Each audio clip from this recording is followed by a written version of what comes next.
Et salut à tous, c'est Victor, j'espère que vous allez bien et aujourd'hui on se retrouve pour une nouvelle vidéo. Et aujourd'hui il est temps qu'on parle du Roi Lion. Et avant de faire ma critique sur le Roi Lion, il est important pour moi de vous parler de ceci. Il s'agit du coup, je pense que vous l'avez peut-être déjà vu, il s'agit tout simplement du bracelet du Roi Lion qui représente Simba et qui vaut 5 €. Alors pourquoi je vous en parle? Parce que tout simplement, déjà ce bracelet est made in France, il est fait par tout simplement des personnes en situation de handicap.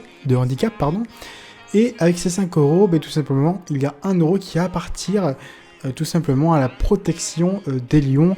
Donc voilà, c'est important, voilà, parce qu'il faut savoir qu'en 25 ans, depuis que le premier Roi Lion est sorti, tout simplement, la population de lions a diminué de moitié. Donc il est important pour moi d'en parler dans cette vidéo.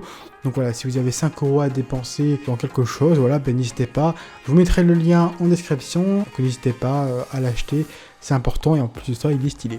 Et donc on est parti pour une petite critique. Évidemment cette critique est totalement subjective, ce n'est que mon avis et je vous invite fortement à aller le voir, peu importe ma critique. Évidemment on va faire ça par étapes, on va évidemment parler de l'aspect technique, de l'histoire, des musiques, etc. Alors là je vais tout simplement vous parler de avant d'aller voir le film, dans quel sentiment je vais tout simplement aller voir le film. Je suis allé dans le sentiment je suis parti du principe que le film allait être mauvais parce que ça allait être un copier-coller. Et au final je me suis assis dans la salle, je l'ai vu et je l'ai trouvé bon. Alors, je vais être honnête, c'est pas le meilleur de live action parce que je trouve qu'il y en a d'autres qui ont été beaucoup plus créatifs, notamment quand Jean-Christophe et Winnie, même s'il a des défauts, il est beaucoup plus créatif que le Roi Lion, ou encore Dumbo aussi que je trouve exceptionnel avec Tim Burton. Là clairement il fallait pas s'attendre à une autre histoire. D'ailleurs, Disney n'a jamais dit qu'on allait avoir une autre histoire. Clairement, c'était le principe. Le principe était tout simplement de raconter la même histoire qu'à l'époque, mais avec une technique différente. Alors, premièrement, on va parler un peu de la technique. Je trouve que voilà, forcément, le film, je n'ai rien à dire sur la technique. Je le trouve excellent. Je trouve qu'on peut pas faire mieux qu'actuellement que le Roi Lion. Il faut savoir que le film a été réalisé par Jon Favreau et quelques jours avant d'aller voir le Roi Lion, j'ai notamment vu le Livre de la Jungle parce que oui, je ne l'avais pas vu.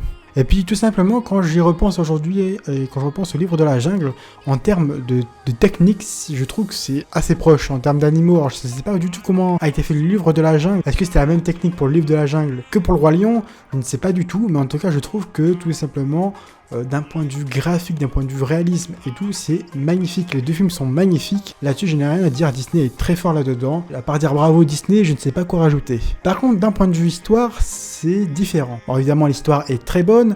Je n'ai rien à dire là-dessus, mais Disney a fait des petits changements. Des rectifications par rapport à l'animation de 1994. Et j'ai même envie de dire qu'ils ont voulu faire quelques petites modifications pour qu'on voit ces changements, on va dire, pour pas que ce soit un copier-coller. Et le problème, c'est que je trouve que par moments, ça se voit et ça fait bizarre, quoi. J'ai l'impression que les réactions, c'est pas si naturel que ça. Puis forcément, vu que je suis fan aussi, j'ai beaucoup aimé l'animation de 94, ça me fait bizarre de voir certaines choses. Les petits changements que je vous parle, par exemple, au lieu qu'il fasse nuit, il fait jour. Ou alors, il y a des changements de comportement, etc. Du coup, ça fait bizarre. Je trouve qu'ils ont fait ça seulement pour dire qu'on a fait 2-3 changements. Et à vrai dire, je trouve que ça gâche un peu le délire. Parce que par moments, ça fait pas naturel. Le lundi, il y avait tout simplement le Roi Lion de l'animation qui était diffusée sur M6. Et là, j'ai lâché ma petite larme à la mort de Mufasa. Que dans le film, quand j'ai vu mercredi, je n'ai pas retrouvé cette sensation-là, ce sentiment-là. Alors, est-ce que c'est parce que je trouve... En fait, le problème aussi que j'ai avec ce live action, c'est parce qu'il n'y a aucune... Comment dire? C'est-à-dire peu importe la réaction du personnage dans le ton, dans la voix, mais sur le visage, il n'y a absolument rien qui change. On ne sait pas par moment s'ils sont contents, heureux, en colère, etc. Il n'y a aucun changement sur le visage. Il y a juste la bouche qui parle. On reconnaît tout simplement le sentiment du personnage que par sa voix. Parce que tout simplement, comme je viens de le dire, le visage ne change pas. Et je trouve que du coup on perd cette sensation. Et du coup je trouve qu'on perd un peu du charme du film.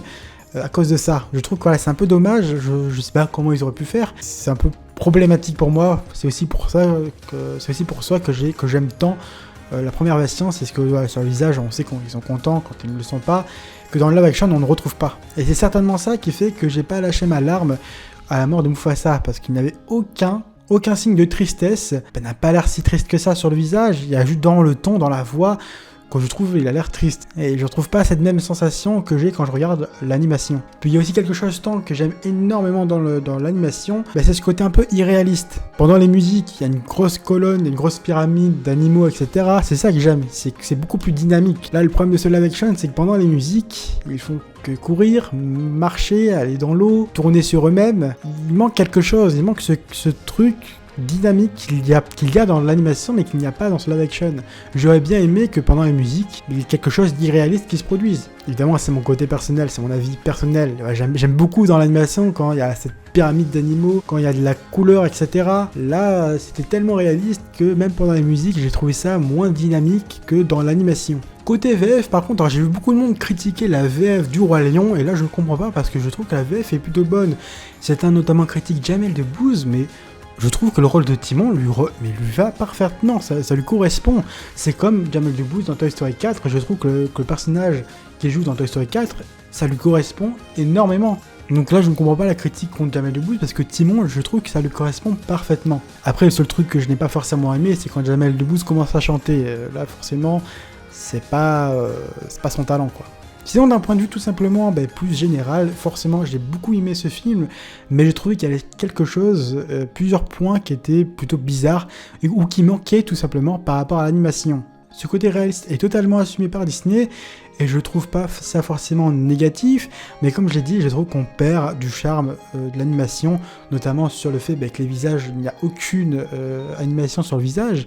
C'est-à-dire qu'il soit content ou pas, on ne le sait pas à part quand il parle. Il y a aussi le côté de manque de dynamisme, le manque un peu de créativité, d'un peu de choses...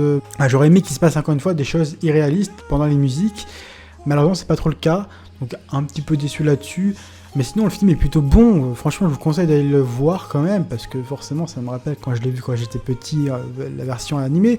Mais sinon, il est bon. Il est bon, c'est pas le meilleur. J'ai préféré notamment Dumbo, ou le Jean-Christophe et Winnie que j'ai trouvé plus créatif que le Roi Lion. Après, j'ai adoré le voir parce que notamment pour les musiques, que j'ai trouvé exceptionnelles, sauf quand Jamel Debbouze chante. Bref, en tout cas, j'espère que cette vidéo vous aura plu, une vidéo plutôt courte sur la critique du Roi Lion. N'hésitez pas à me dire ce que vous en avez pensé en description, en commentaire plutôt. Si vous avez aimé, pourquoi, si vous n'avez pas aimé, dites-moi pourquoi. J'ai hâte de lire tout ça, donc n'hésitez pas.